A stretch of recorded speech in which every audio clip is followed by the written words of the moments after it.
Bonjour et bienvenue dans Ma voix en chemin. Je suis Sophie et dans cet espace, je te partage mes prises de conscience, mes élans du cœur et les étapes de mon propre chemin. Aujourd'hui, j'ai envie de te parler de toutes ces peurs, souvent invisibles, qui nous empêchent d'aller au bout de ce qui nous fait vibrer. Il y a des projets qu'on porte dans le cœur depuis longtemps. Des idées qui nous traversent depuis des années, des élans qui reviennent par cycles, mais qu'on n'ose jamais vraiment concrétiser. On dit qu'on manque de temps, qu'on doute de notre légitimité, qu'il y a d'autres priorités, qu'on attend d'être parfaitement prête ou prêt. Mais ce moment n'arrive jamais. Et si on regarde de plus près, ne serait-ce pas juste de la peur, une peur déguisée, qui nous fait stagner. Aujourd'hui, j'avais envie de poser ça, de mettre en lumière ces peurs-là, celles qui se cachent derrière l'excuse du « je ne suis pas prête » ou du « je verrai plus tard ». Récemment, c'est en recommençant, pour la énième fois, à structurer mon offre autour de l'identité minérale que tout a ressurgi d'un coup. J'avais l'élan, j'avais la vision, et d'un coup, boum, une marée de peur m'a submergée. Et juste après ça, je me suis prise un chaos technique. C'est là que j'ai réalisé que j'en portais plein en fait. Des peurs qui n'étaient pas toujours conscientes, mais qui guidaient beaucoup de mes non-actions. La peur de ne pas réussir à aller jusqu'au bout. Celle-là, elle est sournoise. Elle me fait douter dès le début. Elle me souffle.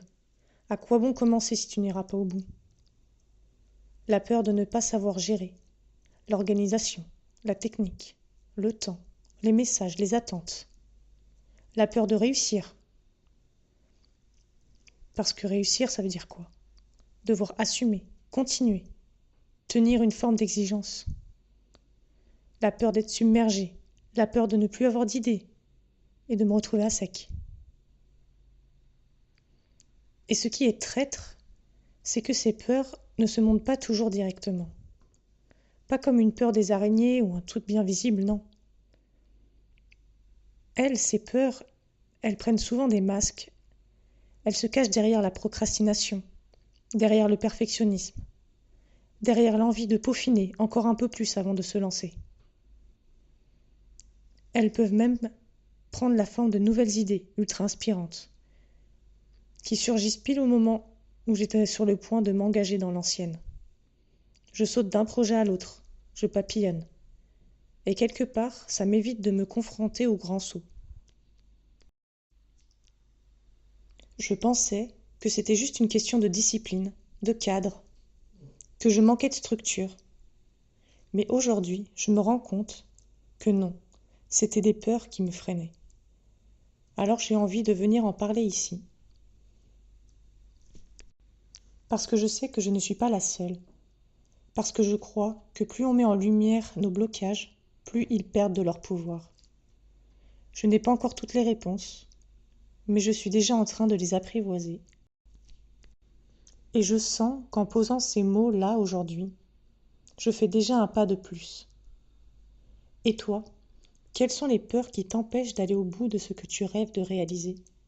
À quoi ressemblent tes mécanismes d'évitement?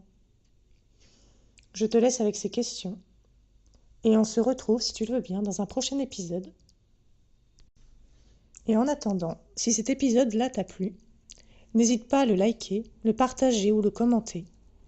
Tu peux aussi me retrouver sur Instagram sous le nom Les Voix de l'âme. Et surtout, prends bien soin de toi et à bientôt.